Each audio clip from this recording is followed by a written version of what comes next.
The North Atlantic, 1987. The greatest ocean adventure of all time is underway. Inclement weather and treacherous waters pose life-threatening risks to the crew of the French research vessel Nadir. The crew, however, will not be deterred. Each member of this expedition shares a common dream: to explore and then retrieve treasures from the most famous of all lost ships, the RMS Titanic. The deep-diving submersible Nautil will travel nearly 2.5 miles beneath the surface through ink-black darkness and icy cold waters before it reaches its destination. At this depth, if there is a major malfunction, there will be no chance for escape. For the scientists and adventurers who have gathered for this mission, the dangers are not the topic of discussion, only the rewards. This group has come to explore a time capsule of sorts, a lost relic from an age long since past. The mission? Retrieve artifacts from the greatest ocean liner ever built, so the world can again behold the treasures of the Titanic.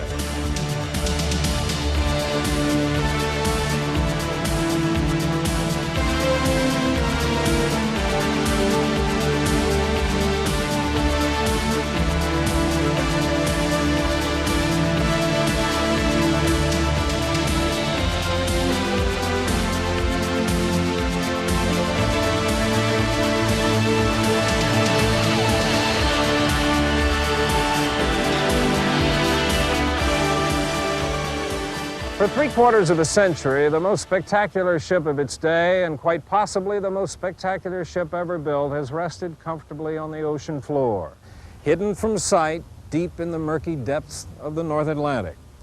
It would take 73 long years to solve the mystery of its location and final resting place.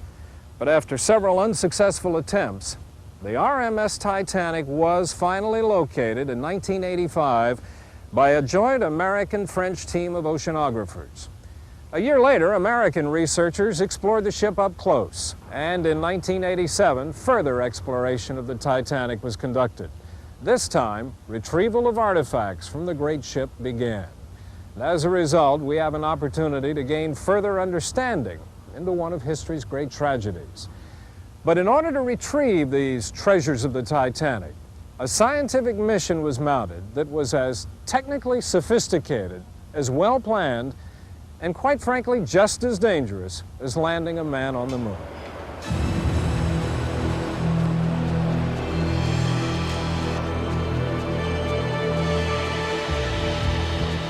The 1987 mission to the site of the RMS Titanic would bridge a 75-year gap between the ages. The expedition was conducted by a joint French and American research team under the auspices of the prestigious French Oceanographic Institute, IFREMER. The backbone of the operation was the deep-diving submersible Nautil. It is one of only 2 such vessels in the world capable of carrying out this extraordinary assignment. The Nautil is an ultra-sophisticated $20 million submersible packed with the latest in high-tech equipment. The crew, thoroughly trained and highly experienced, yet nothing had prepared them for what they found on the ocean floor. We had landed on the bottom in front of the Titanic about 100 yards and powered up the lights and all the systems, lifted the sub off the bottom in full trim, started moving towards the bow of the Titanic, and it's total darkness down there. And suddenly, in the shadows, looms this just gigantic shape that keeps taking form. And then the shape and the shadows become recognizable. The mission's chief photographer, Ralph White, recalls the impact of coming upon the most sought-after wreck in the world. White was a member of the 1985 expedition that found the Titanic. You can see the anchors. You can see the 3rd anchor on the bow. You start to pick up the detail of the chains. It was really an eerie feeling after all these years and all this planning and everything, finally to be there and to realize that I was one of the few people that would ever get a chance to see this magnificent ship.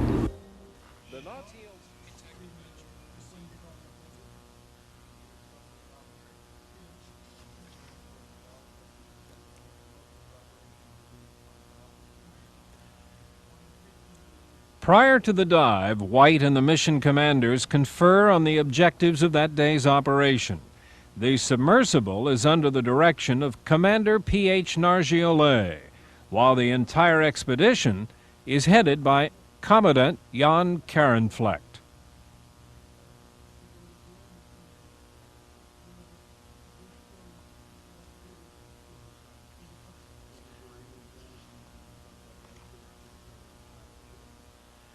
Earlier, small sonar devices called transponders have been placed on the bottom. The signals emitted by these transponders allow the Nadir to position herself above the Titanic.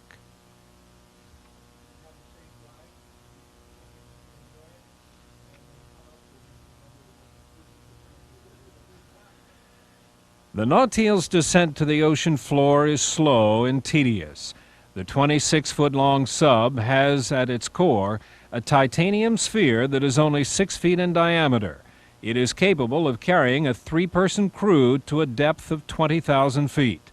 Inside, the pilot sits upright while the co-pilot and observer must recline for the entire duration of the dive. The Nautile's high-tech adventure on the seafloor is really the crowning achievement to a centuries-old desire to journey into and explore this hostile and alien environment. The earliest technology developed in this area seemed tailor-made for a Jules Verne novel. Devices like this primitive diving suit and this crude 18th century one-man submersible known as a diving barrel were imaginative and occasionally effective devices that allowed the most daring to conduct underwater explorations. Today, technological advances have still not eliminated the one factor that has remained constant through the ages. That factor is the extreme danger involved in any deep ocean expedition. The hazards inherent in a 12,500-foot drop to the ocean floor are overwhelming.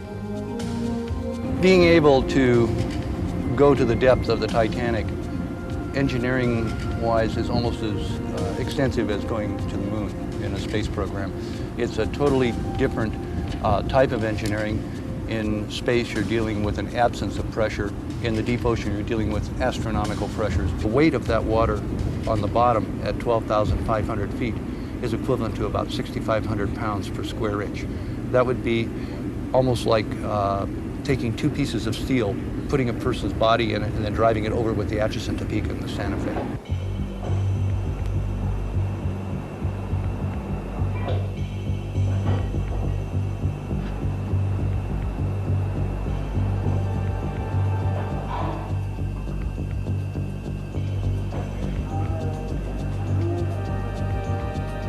Probably the most dangerous thing and the thing most likely to happen on a submersible dive, because of the oxygen-enriched atmosphere that we're in and with all the electronics being in the crew sphere, would be a fire. It can only be compared to the Apollo fire in the space program that killed the 3 astronauts. The chances of an implosion are always there. If you had a pinhole leak, it would be a pinhole for a millionth of a second or so, and then the entire sphere would implode, and literally you'd be cosmic dust. It takes the Nautile 1 hour and 45 minutes to descend the 2.5-mile journey to the ocean floor. It is a trip through the most extreme conditions. The descent goes at about 100 feet per minute, and as you descend to approximately 300 feet, the water becomes an intense blue. From 300 feet to 1,000, you go through an intense blue to a total pitch black. At about 2,000 feet, there is no light at all. It is totally pitch black. At about 3,000 feet, you start to pick up creatures which are called bioluminescents. In other words, they are marine life that actually glow. The bottom of the ocean is pitch black. The only thing you can see is whatever your lights illuminate. There are crabs, some mollusks, but mostly just the deep ocean rat tail, which are attracted to the lights. It's the first light these fish have ever seen in their entire lives, and mesmerized by it. When the submersible first reached the bottom, it was a significant and poignant moment in maritime history. The Nautile, a triumphant success, confronted the greatest of nautical disasters. What's it like to actually dive to the Titanic? Well, take it from this inexperienced diver that it is an experience filled with a great deal of fear, excitement, and awe. Fear when that submarine hatch is closed and you know there's no turning back. Excitement at the mere thought of seeing something as legendary as the Titanic. And then intense awe when you finally arrive at the bottom of the ocean, 2.5 miles down, and start seeing sights that you know no one else has ever seen before. It certainly is an intensely personal experience that affects everyone who has that chance to do it quite differently. But any way you look at it, no doubt about it, it's the opportunity of a lifetime.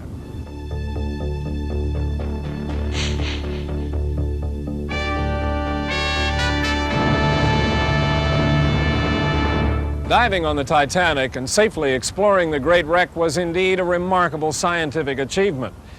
And as far as recovering artifacts from the ship, well, that was a culmination of a treasure hunter's dream. But it's important for you to realize that this quest for treasure has nothing to do with obtaining great wealth. It really is about a spirit of adventure and the bold and always perilous attempts by ocean explorers to try and solve the mysteries of the sea. As an example, in July of 1956, Italy's most luxurious liner, the Andrea Doria, was involved in a mid-sea collision with the Swedish liner Stockholm in a fog bank 280 miles off the coast of New York. Suffering a gaping 40-foot hole in her starboard side, the Andrea Doria tipped over and sank to the bottom of the Atlantic in 240 feet of water. 25 years later, the noted adventurer and diver Peter Gimbel and his wife Elga Anderson began exploring the wreck. In 1984, they mounted an expedition with the goal of retrieving the ship safe and checking out the rumors that the ship sank because a crucial watertight door was missing from the liner. Working from a diving bell, Gimbel and his fellow divers succeeded in retrieving the safe and eventually discovered that the collision with the Stockholm had ripped a massive 80-foot hole in the ship's side, flooding the generator room and thus dooming the Andrea Doria. While the recovered treasure was limited, the hazardous expedition was extremely successful. In terms of great treasure, no one comes even close to finding what longtime treasure hunter Mel Fisher located in 1986 off the Florida Keys in the Gulf of Mexico.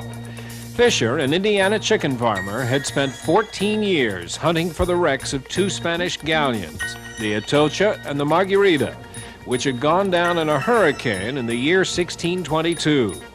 After having scoured hundreds of thousands of miles in his search, Fisher and his team of divers finally located the remains of the Atocha in 50 feet of water some 20 miles south of Key West.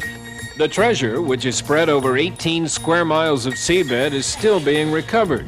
The ship's cargo included emeralds from Colombia, pearls from Venezuela, and gold and silver from Peru.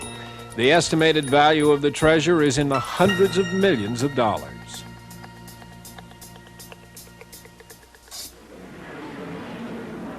Each new discovery of treasure hidden beneath the seas carries with it a measure of glory, romance, and historical significance. It seems, though, that all recent finds and explorations pale by comparison to the rediscovery of the Titanic. Not a day has passed in the 76 years since its sinking without someone, somewhere, speaking of the Titanic. When the Titanic was finally found, the ship itself was a unique and valuable treasure. To understand why the artifacts from the Titanic are so rare, it is first necessary to understand why the Titanic herself was so special. After all, there have been thousands and thousands of ships down through the years. But make no mistake about it, the Titanic was special. For at the time she was completed in 1912, she was the biggest, the best, and the most luxurious ship ever built. As a White Star Line's publicity brochure put it, the Titanic represents the highest attainment in naval architecture and marine engineering and stands for the preeminence of the Anglo-Saxon race in command of the seas. In order to give you some visual reference as to what we are talking about, we have come to Long Beach, California, where the only ship approaching her era still exists. This is the Queen Mary, built in the early 1930s and which crossed the Atlantic 1,001 times during her 31 years of passenger service. Today, the Queen Mary has been converted into a hotel and lies at permanent berth here in Southern California. She serves as a lasting monument to those great liners that sailed the oceans of the world.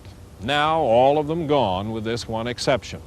Through her, hopefully we can demonstrate what made the Titanic so truly unique. The story of the Titanic began in England shortly after the turn of the century at a dinner in this elegant London residence known as Downshire House in Belgrave Square. That evening, the decision was made to build a series of super transatlantic liners that would be larger than any other ships afloat. In terms of elegance and comfort, as well as size, they would be in a class by themselves. The first two were to be called the Olympic and Titanic. The ships would be built here at the Harland and Wolff shipyards in Belfast, Ireland, which today is still very much in operation, and where builders have been turning out ships of every size and description for more than 125 years. The location where the Olympic and Titanic were built still exists, although there is nothing to identify the history that began here. Only the rusting remains of the immense 200-foot-high gantries that once stood tall, anchored at a cement base 4.5 feet deep. By 1909, those gantries, specially erected for building these ships, towered over the yards as construction was rapidly proceeding on the first ship, the Olympic. On the left was the second of these ships, the Titanic. They were so huge, previously 3 ships would have been under construction here instead of just 2. So elaborate were the plans for the Titanic, it required a 300-page book just to list the fittings, furnishings, and decorations involved. The lengthy list of statistics is impressive. Her giant reciprocating engines were 3 stories high. Her rudder alone was over 6 stories tall and weighed 101 tons. Her 15-ton anchor required 10 horses just to pull it through the streets of Belfast. A massive workforce that eventually reached 4,000 men was assigned to the task of building the Titanic. It took them 2 years from the time her keel was laid until she was ready to leave the gantry. While these statistics are certainly impressive, it is still very hard to comprehend just how big the Titanic really was. But maybe this will help. I'm standing on the wing bridge, which is the highest deck level on this ship. From up here, the captain could view the entire 882-foot length of the Titanic. That's almost 3 football fields long. From this point down to the waterline was a distance of about 80 feet. Now, that may not sound so big, but let me tell you, from up here, that figure takes on a whole new dimension. I mean, I would hate to have to jump. And don't forget, there was still another 30 feet of ship beneath the water. By February of 1912, the RMS Titanic was nearing completion. These rare films are the only motion pictures existing of the great liner. By April 10th, the Titanic, virtually a floating palace, was ready for her maiden voyage to New York.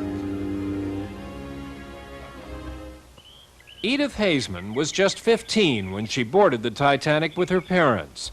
Now 91 and one of the few remaining survivors of the disaster, she still remembers the ship's beauty. It's really a very beautiful ship. The staircase of the first class is really beautiful. And the second class is as good as the first. Just as beautifully laid the tables were, and the most beautiful paintings were up on the wall. Then they had their swimming baths and gymnasium for people and children's place. It's really it was a floating palace.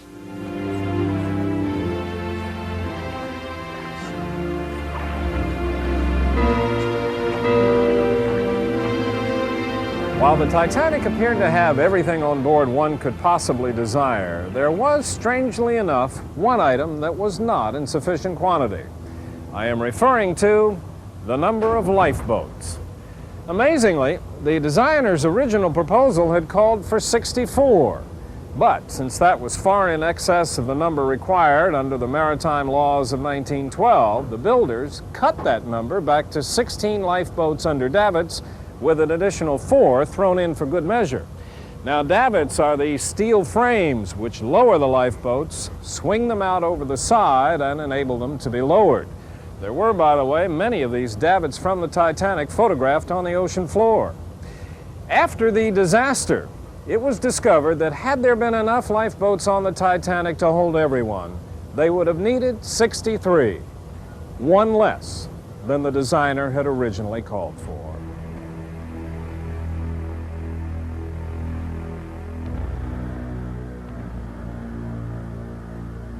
Young as I was, I knew that there was this something in the air about it because my mother was so terribly upset at the thought of going, because she had this premonition of danger, but she couldn't think what it was. And we weren't booked in the Titanic anyway. We were booked in a ship called the Philadelphia. And there was a coal strike and she didn't sail, and we were transferred to the Titanic, which everyone thought was a wonderful piece of luck. And that's when my mother's apprehension became worse. She said to my father, "I think I know now why I'm frightened." And he said, "Well, what is it?" She said, "Because this is the ship that they say is unsinkable." And he put his arm round her shoulders, and I can see this quite clearly. And he said, "No, my dear, this is the ship that is unsinkable." And she said, "Well, that is flying in the face of God, and that's why I'm frightened."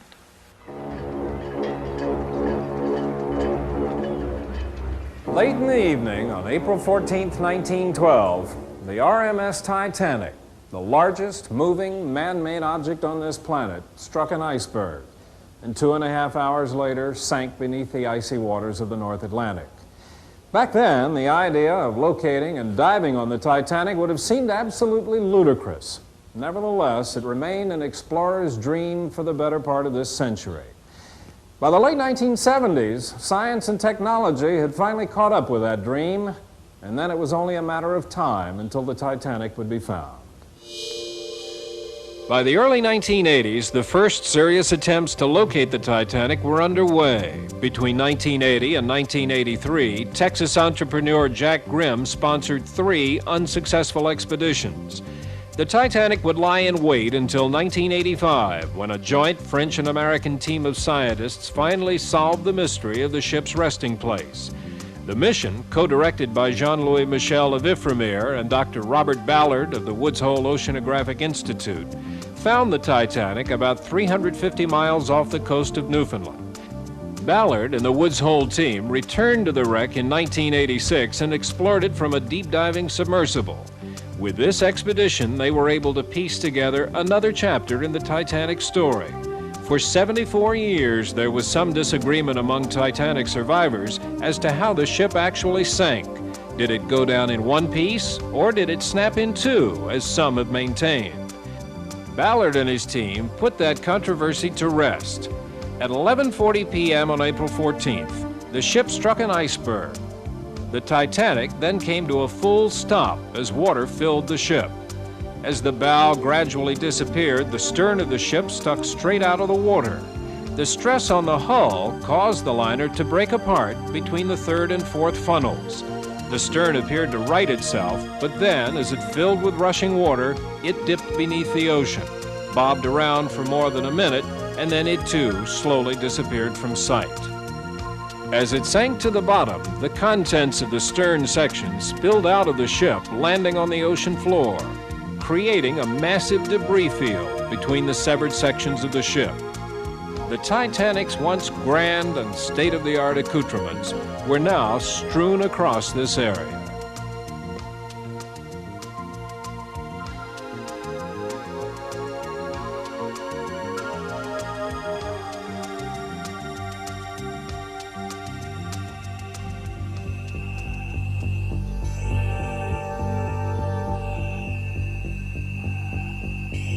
Certainly one of the most startling discoveries during the expedition concerned the finding of a dramatic 30-foot in diameter hole just above the waterline in the bow section of the ship. A hole possibly caused by an internal explosion. The expedition found no long slit, no sheared rivets, and no sprung plates, which would have been caused by a collision with an iceberg. The whole offers dramatic views deep inside the Titanic in an area just above a huge coal bunker. It is known that there had been a coal bunker fire smoldering on board the Titanic from the day it left Belfast. The existence of this fire raises the possibility that an explosion occurred at the time of impact with the iceberg, possibly caused by an accumulation of combustible gases, coal dust, or a steam explosion resulting from the ice-cold water hitting the red-hot coals in the bunker. A closer examination of the area convinced the Nautile's commander, Nargeolet, a former ammunitions expert in the French Marines, that indeed the hole showed every evidence of having been caused by an explosion.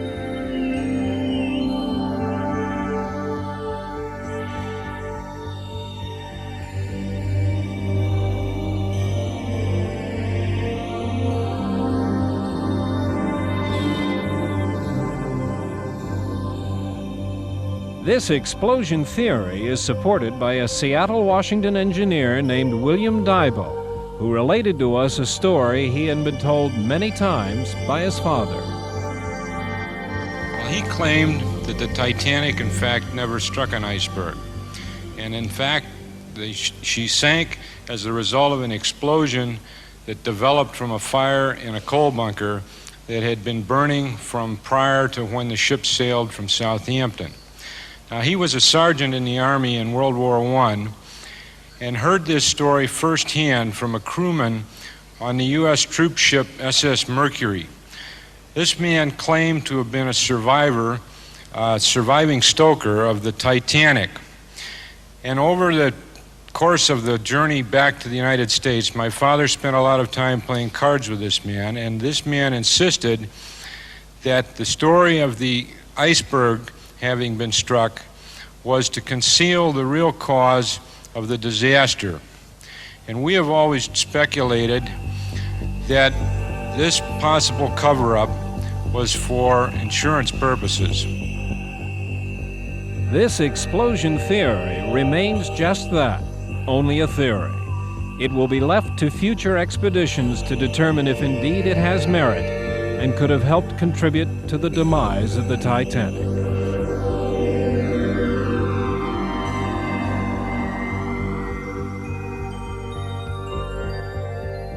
The detached bow and stern sections are now separated by more than 3/4 of a mile of ocean terrain.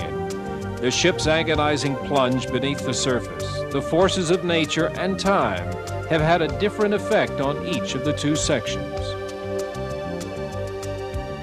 The thing I remember most about the Titanic is probably the difference between the bow section, which is classical, intact, except for the damage that has been done over the years by rust and by the sea, in comparison to the stern, where most of the people were at the end.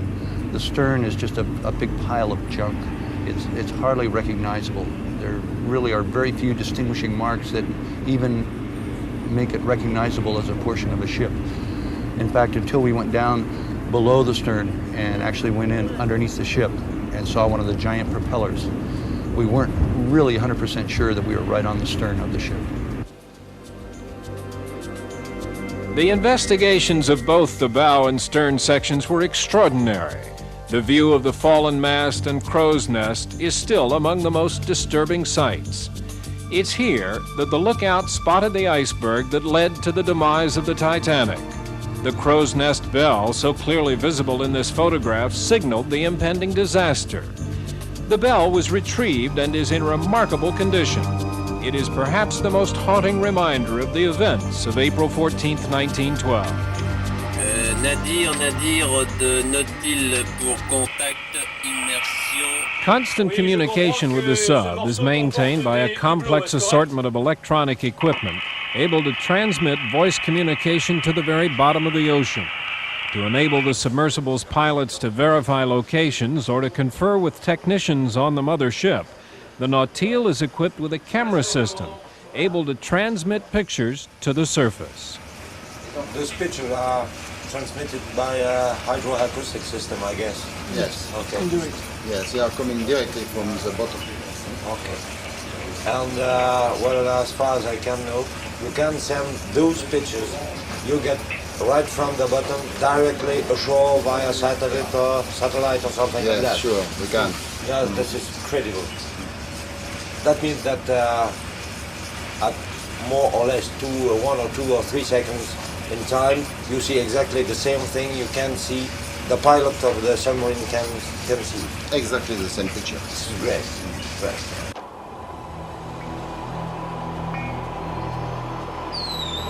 To enable the submersible team to recover artifacts on the ocean floor and safely return them to the surface, the Ifremer team utilizes a series of wire cages, which are equipped with transponders to enable the Nautile to locate the basket once it reaches the bottom. First, marker buoys are dropped into position. C'est assez haut. Vas-y, c'est bon, pas plus haut. Bascule.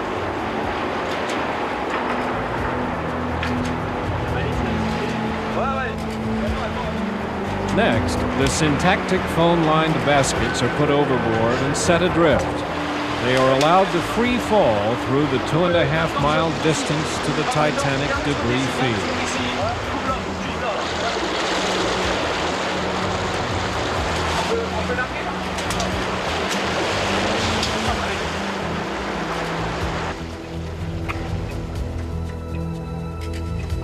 Once on the bottom, the basket is moved by the Nautile's articulated arm into position for receiving the artifacts.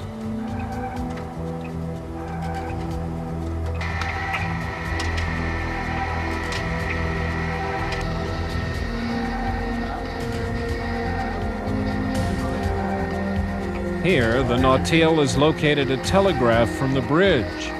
The telegraph had become separated from its stand, but both are retrieved so they can be reunited back on board the Nadir.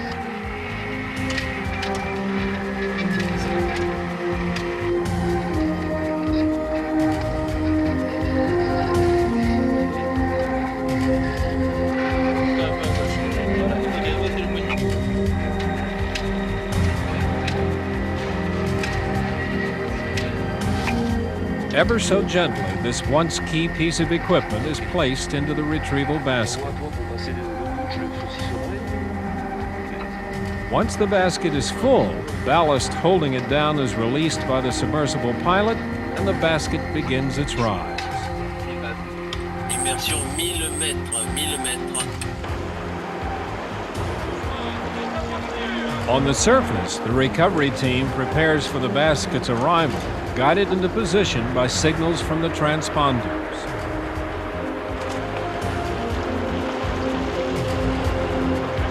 As the basket nears, frogmen move into position.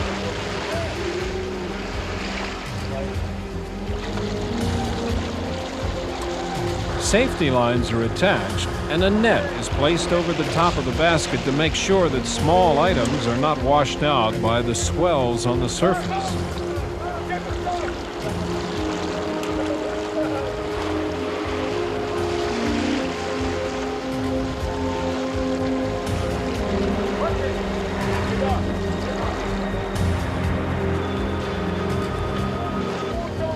Finally, spring lines are attached to the basket to prevent it from crashing into anything. Weighing over 1,500 pounds, the basket could cause serious injury to crew members as well as damage the priceless recovered artifacts.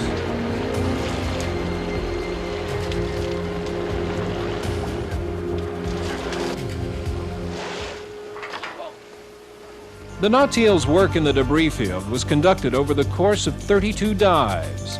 Its 2 mechanical arms, manipulated from within the sub, enabled the crew to recover the smallest artifacts, the most delicately crafted treasures, as well as large and cumbersome pieces of nautical equipment.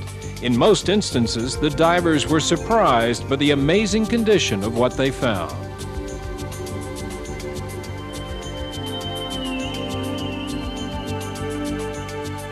The condition of most of the artifacts that we found, the silver, the brass, the copper, looked like a scullery maid had just polished it. The only items that seemed to have any deterioration were those of metal, or where metal had touched another substance, such as bronze, such as glass. It would stain it. The little cherub from the first class staircase was actually touching a bunch of rust, and it's hopefully during the restoration process that can be reversed and the little cherub will be as it was 75 years ago.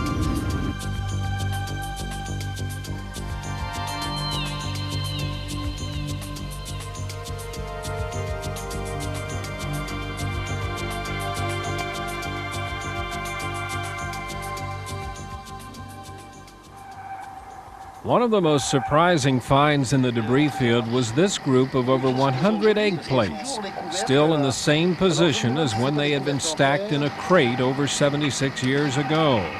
The wooden crate, long ago eaten away by tiny organisms. The plates looked as though they could have been put there yesterday. To retrieve them, a unique suction device has been attached to the nautile's arm, enabling it to gently lift the plates individually and put them into retrieval baskets. Not one plate was damaged or broken. In Southampton, near the ancient Bar Gate, is the company that originally supplied the china and glassware to the White Star Lines. Stonier's is still in business. Its general manager is John Fox. There is no doubt in my mind that we would have supplied all the china and glassware on board the Titanic. They're in remarkably good condition. They've obviously been packed in a chest or a crate of some sort, which has rotted away in time. The chef would have used that for cooking egg dishes in the main, I think, or spaghetti dishes. He would have, because of the nature of the dish, he could have put that straight under the grill. This is interesting. This is a teapot. It's a rather ornate teapot, as we can see from the lid there. And it's a little difficult to say exactly what that's made of, whether it's earthenware or china. If it's earthenware, it would tend to be used in one of the lower class restaurants. If it was in the first class restaurant, then it would be bone china. I'm surprised that there's no marine incrustation at all, but they look as good as the day they were put on the ship.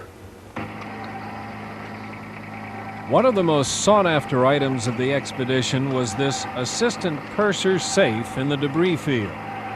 Bulky and difficult to move, the safe presented the Nautile's pilots with an extraordinary challenge.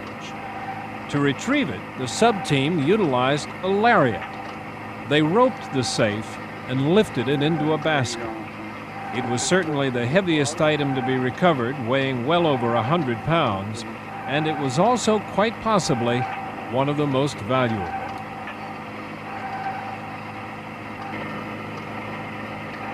It was a painstakingly slow, tedious process.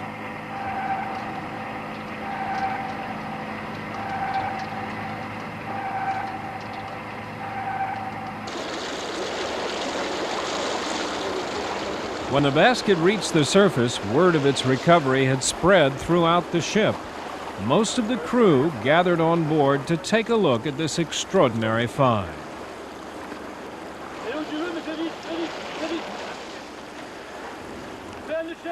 To protect it from the atmosphere, the safe was wrapped and immediately stored in fresh water.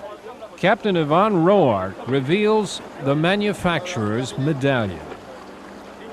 This is the plaque which was fitted on the safe just recovered. As you can see, it comes from Thomas Perry & Sons Limited, Belston. In the debris field adjacent to the crumpled stern section of the ship, the divers made one of many very significant discoveries. What was found was a collection of some of the most vital equipment from the Titanic's stern bridge. Now, we are on the bridge of the Queen Mary to try and give you some idea of what this equipment looks like when it's in its proper perspective. For example, this is a binnacle, which simply means the stand and the housing which holds the ship's compass. Obviously, it's a very important piece of equipment. The Nautile recovered the binnacle from the Titanic stern bridge. This is known as the helm. It holds the steering wheel and the steering gear, which in turn turns the rudder. The Nautil did recover one of the steering gears from the Titanic stern bridge, and this is a telegraph. This is the device which the officers on the bridge use to communicate their commands to the engine room. They signal, and the engine room then issues a response when that action has been taken. What is particularly interesting is that of the 3 telegraphs recovered by the Nautil from the Titanic stern bridge, all of them were in the dead stop position, yet the engine room response indicated the ship was still going slow ahead. Now, what that means is open to a lot of conjecture, but it could indicate that there was no one left in the engine room to respond. While most of the stern section is now nothing more than twisted and decaying metal, it is astounding that the equipment from the stern docking bridge has survived in surprisingly good condition. These pieces are indeed the best nautical treasures retrieved from the wreck. It's a deck light made out of solid brass. Still see the inside. Glass is a little cracked, perfect condition. This is the binnacle which held the compass on the stern of the Titanic. Got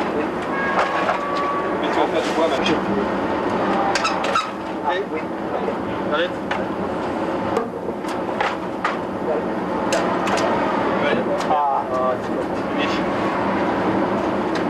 Pressure. Pressure broke through. What we have here is the stern rudder indicator. We have port, starboard. This indicates where the rudder is, and this is where the ship's wheel was attached. This would be what controlled the rudder. You can see the force of the sea is sheared off this piece of metal. Also, it has sheared all the bolts that mounted it to the wing or to the stern bridge of the Titanic. But it survived in one piece. We now have the complete stern bridge.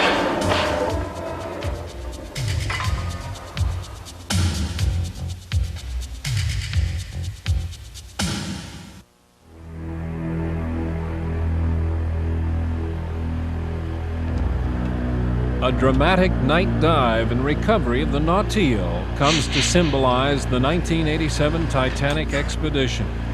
This dangerous outing succeeds because of the careful teamwork and special talents of the crew members assembled for the mission.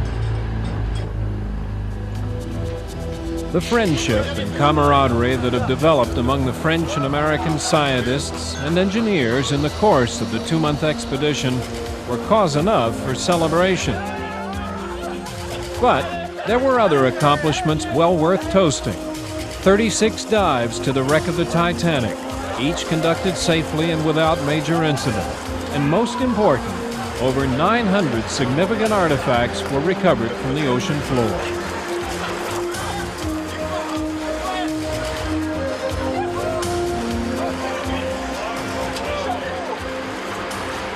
What is there about the Titanic that gives her such charisma and mystique?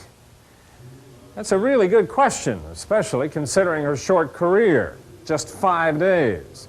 Nevertheless, she remains the most talked about and written about ship of all time. Even now that she has been found, there is an incessant fascination with her story and an ever-increasing demand for objects with a direct connection to the Titanic. In just the past few months, there have been 2 major auctions of Titanic memorabilia, one in London, the other in New York.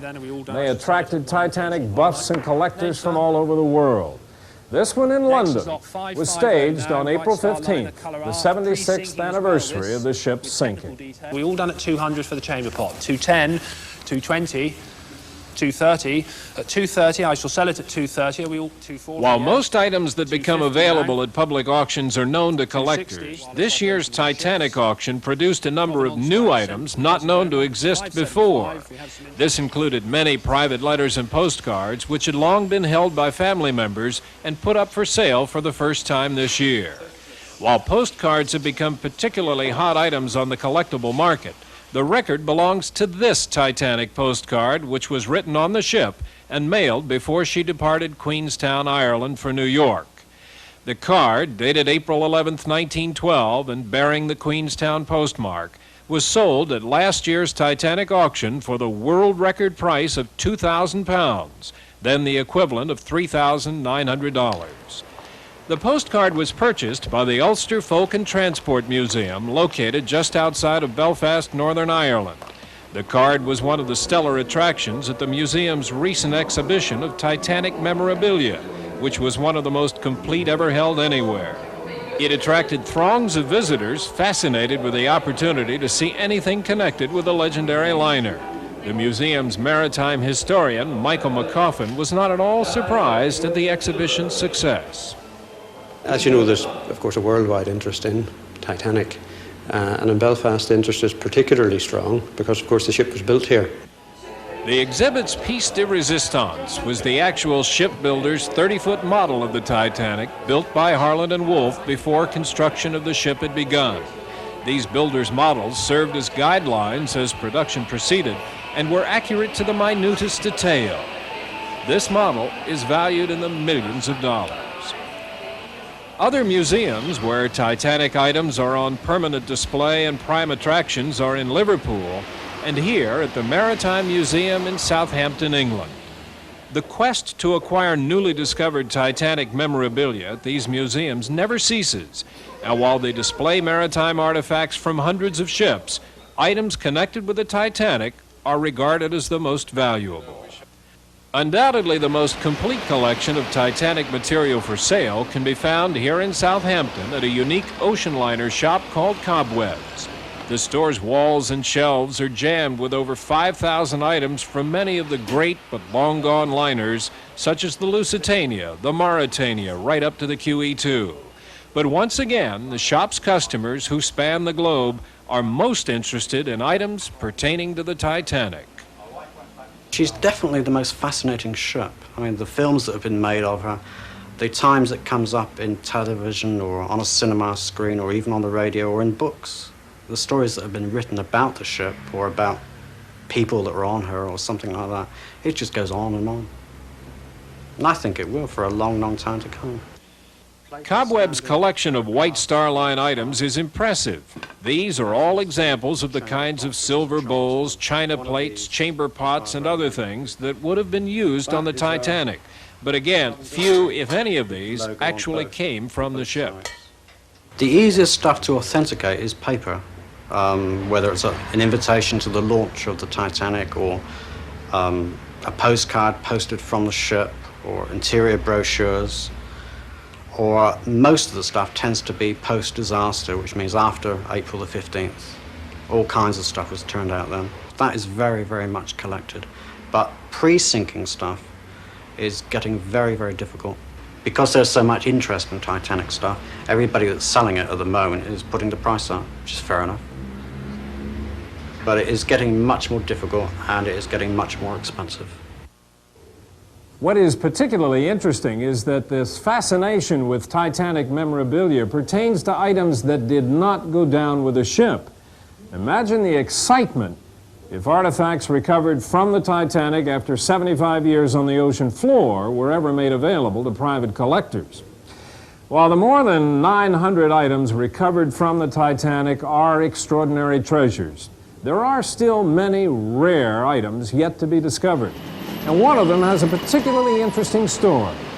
It starts at the turn of the century in London, in this building, which still houses one of the world's premier bookbinding firms, Sengorsky & Sutcliffe. For more than 87 years, skilled craftsmen here have been creating exotic and priceless bindings for rare books. In 1907, the firm began producing a series of exquisite jeweled book bindings, something that hadn't been done since the Middle Ages, when such books were made for princes and popes. The book they usually made this binding for was The Story of the Rubaiyat by Omar Khayyam. Their editions of these gold leaf books became so famous, they practically became their trademark. In 1909, they decided to produce the most sumptuous book binding the modern world had ever seen. And again, it would be a copy of the Rubaiyat, with a cover design featuring peacocks. Unfortunately, it was shipped to New York on the Titanic and still rests on the bottom of the Atlantic. Derek Allen, now the managing director of the firm, told me what made the book so special. There are some nice monochrome photographs. There are the original working drawings. but there is nothing that gives us any real idea of what it looked like, of how sumptuous it really was. And that's what makes it a legend. It's physically quite an impressive book. It's 16 inches by 13 inches by 3 or 4 inches thick. And the binding is on a background of dark green leather that is covered with something like 5,000 inlays and onlays of different coloured leathers. And on top of that, 1,051 semi-precious precious stones. And on top of that, something like 100 square feet of gold leaf. The effort of putting all those things together took one of the finest finishers, that's the man who does the actual gold tooling, 2 years of solid work. And you can also pick out here, across the tails of the peacocks, and around the edge, and the eyes and the crests of the peacocks, where the jewels were to be placed. The eyes in the tails of the peacocks were made of topazes, and their crests were turquoises, and their eyes were rubies. And each one of these grapes, I think there are sort of 250 of them around the border, was an amethyst. These inside leaves are dark brown. And this, as you can perhaps see, features a snake. And the odd jewel in the design, the 1051st, is an emerald in the eye of the snake. And it had ivory teeth. It is, I think, something, if we could only see it today, something that would be beyond compare. It is just a totally unique book. Somewhere here in the Titanic, the jewel-bound copy of the Rubaiyat waits to be found. Valued at £1,000 in 1912, today the book would be a priceless treasure. Most certainly shipped in a watertight container, most experts believe it will have survived its 76-year wait on the ocean floor. Whether it will ever be recovered, only time will tell. But it is truly one of the most extraordinary treasures of the Titanic.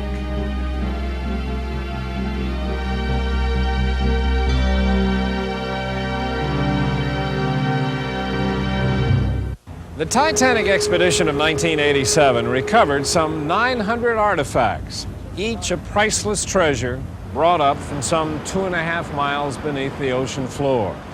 It's ironic that almost immediately after their recovery, the artifacts once again disappeared from view. Now, while many of them appeared to be in remarkably good condition, their outward appearance was somewhat deceiving. For if they were not tended to immediately, these treasures, which have been talked about and sought after for so many decades, would have immediately started to crumble in the hands that held them once again. Once returned from the ocean, these artifacts were packed in freshwater containers and protected from periods of long exposure to the air. These items have in essence been in a saltwater bath for 3/4 of a century. If the salts that permeated each piece were exposed to the hydrogen and oxygen in the air, the resulting chemical reaction would ultimately destroy the pieces. All of the artifacts recovered from the Titanic were eventually taken to the labs of EDF, Électricité de France, near Paris. At EDF, a unique preservation technique is used to restore these treasures to their former splendor. Each artifact is placed in a special solution, and then a controlled electric current is introduced to activate the chemical process. During the procedure, the salts and other potentially dangerous impurities are drawn out. Every artifact posed its own special challenge, especially an early aluminum megaphone which may have been used by the Titanic's captain to call out his final commands. It's still undergoing restoration. By returning the artifacts to nearly original condition, the most important aspect of the 1987 Titanic mission becomes apparent. A direct physical connection to the great liner has been established. Now, the potential for further study of the ship through its treasures is an exciting prospect for Titanic experts like historian Charles Sachs. I think it's significant because it gives us a look of things from the ship since very little has survived. And it gives us something tangible to see and hold and look at. I mean, newspaper accounts is one thing, stories and recordings is another. But there's something about seeing the real objects, the real things that are from the ship. It's just like people say about the Tutankhamun collection. You can look at it in books, You can read about it, but when you can see the actual exhibit, see the real items, the awe and the beauty of the items really strikes you. We know that the Titanic was filled with the best of everything available, items from Europe's most prestigious manufacturers, including the finest English bone china supplied by Royal Crown Derby, exquisite silver, and elegant crystal.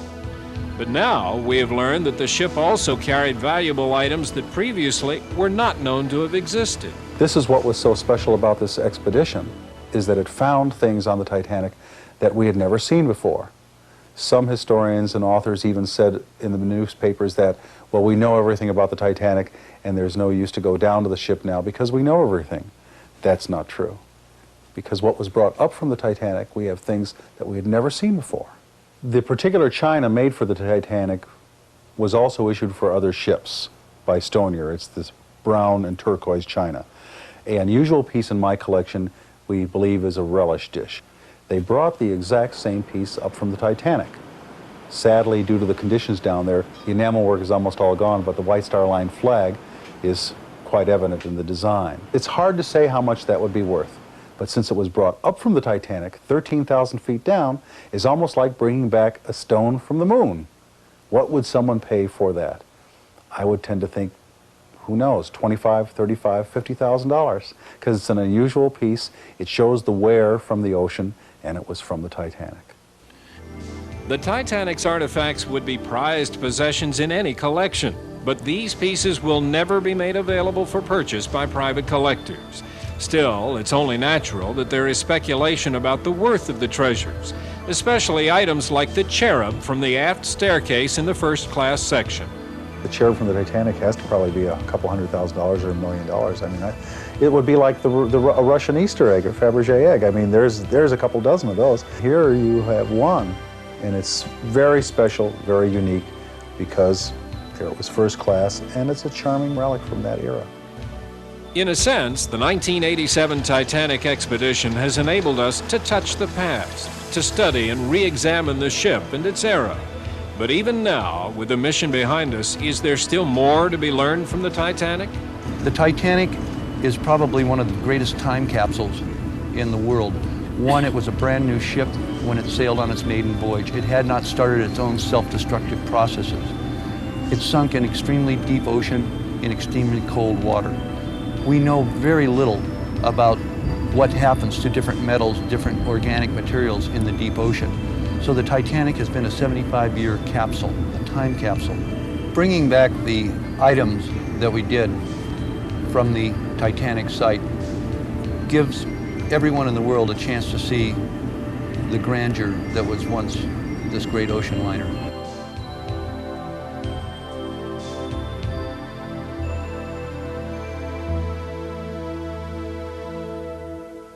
Now that they've been recovered, what will become of these rare artifacts from the Titanic? Well, plans are now in the works to send them out on tour, to give the people of the world an opportunity to see them firsthand, up close. In this way, these treasures of the Titanic will serve as a lasting memorial to the more than 1,500 men, women, and children who perished in the most haunting maritime disaster of this century.